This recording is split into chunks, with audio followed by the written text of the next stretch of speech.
Hey there, everybody. Franklin Taggart here. Welcome to the virtual coffee break. I have my coffee. Grab your beverage and let's chat for just a minute, shall we? Got a lot bubbling around today. I've had a couple of other conversations based on some of the videos that I made in the last week or so. And one of the ones that has been very interesting to talk with people about, some friends and some clients and colleagues, is the whole idea of the video that I shared the other day that was all about what if you can't find your why? Well, for a handful of people that I've worked with, that has been a very real challenge.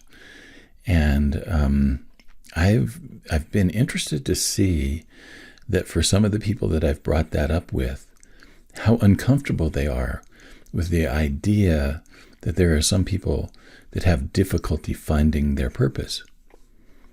Well, there are a lot of reasons that happens, but I was just really struck by that they really panicked when I told them about that, and they said, well, you should do this and this and this and this, and they had, an automatic kind of a prescription for that as a disease or a disability.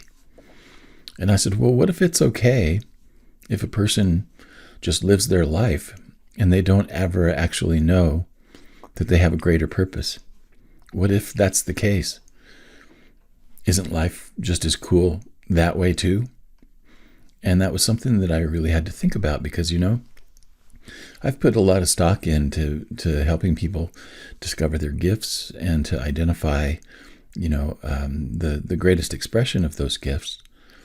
But very often, I have to kind of talk them out of the idea that their purpose or their gifts or whatever it is that they're looking for is something more than they've already experienced. Because they'll come to me and they'll have this idea that they should have been something greater or more grandiose. And the truth of the matter is that more often than not, what they really need to do is, instead of looking for something more grandiose, is they really need to accept who they are and look at the giftedness that's there and understand that not everyone has those same qualities. So one of the things that I'm really curious about is that question. What if you don't ever discover your purpose?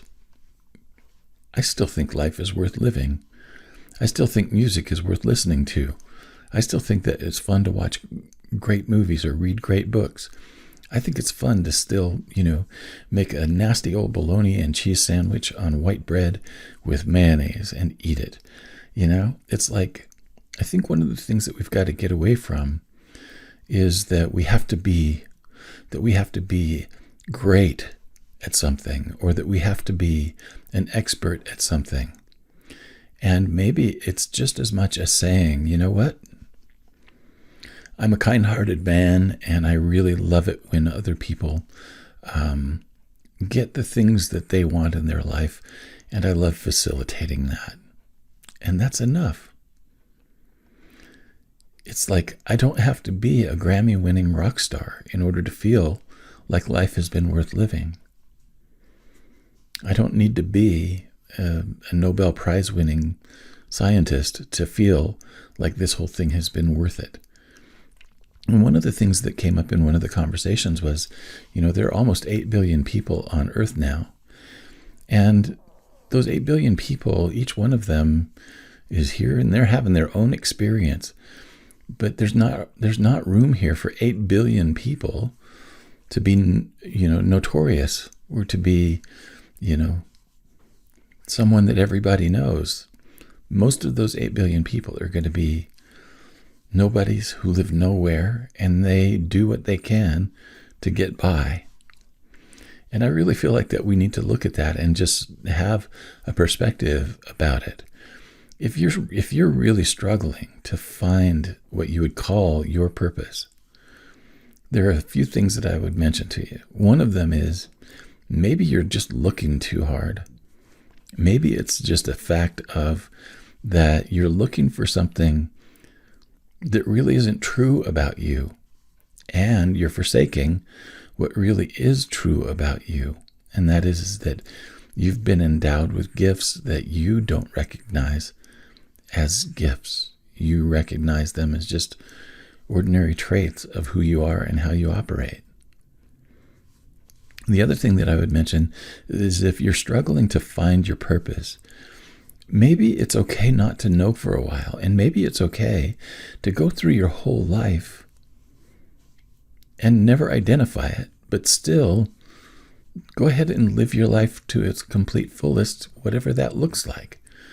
I'm always reminded of the story of Buckminster Fuller, and the story that I heard, and I don't know if this is a urban legend or what, but the story goes that at some point in his early adulthood, he stood on a bridge considering taking his life because he did not understand why life was worth living. And he had a realization, a flash of inspiration in that moment where he said, well,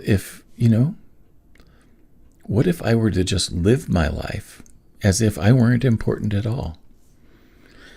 And what's really ironic and paradoxical about that is that his thinking and his experimenting became a huge contribution to the human race and to life as we know it. And it was just simply because he allowed himself the luxury of saying, I'm just going to live my life as if I don't matter, as if I don't even exist. And that's going to be okay. And yet here he turned into one of the greatest thinkers and contributors to science and mathematics and philosophy and architecture and all of these different things, just simply because he was out of the way. So the question that I might ask you is, if you can't figure out what it is right now, what's the urgency? Do you have to find your purpose in order to feel like that you're justified in staying here? I don't like that idea. I think you should stay here just because. You're here just because you're here, and you don't need a bigger reason than that, right? And like I said, one of the things that I remember when Warren Zevon was in the late stages of his battle with cancer, he did an appearance on David Letterman, and one of the things that David Letterman asked him was, have you had any lessons as you've started to face your own death? And one of the things that he said, very simply, was enjoy every sandwich. Going back to the bologna again. Well, I really feel like that maybe one of the things that we're doing inadvertently is just putting a lot of pressure on ourselves and each other to actually not be satisfied with who we are already. And I think that that's where we really need to begin, is to just go ahead and say, here I am, this is how I show up, and I'll contribute what I can contribute wherever it's needed, and that's enough for me. And just being okay with that may be the step to your peace of mind. And maybe that is the only step that you need to take to feel better about the quality of life, to feel better about the opportunities that you have, to just feel better about life in general. So to my friends who are struggling with the idea that you have to have a purpose in order for life to be fulfilling, I'm going to respectfully disagree and just say life is worth life on its own terms. So that's what I've got to say about that, folks. We're drawing the year to a close. Tomorrow we've got Fran Gallagher, who's going to be my guest on Your Own Best Company. You're going to love what she has to say about developing your own intuitive abilities and doing business from a more intuitive standpoint. And then on Saturday, I'm going to be doing an end of the year recap. And then on Sunday, I've got a special New Year's Day edition for getting started in 2023. Lots of stuff coming up, a lot of great things. So I appreciate, as always, your time, your attention. I don't know if it if it shows through the way that I talk. But I want you to know that I do this stuff because I love you. I know it sounds kind of sappy, but I'm feeling kind of sappy today. So there you have it. This is all being driven because I want your life to feel good. That's all I got to say about that. I'll be back again tomorrow with your own best company. So long.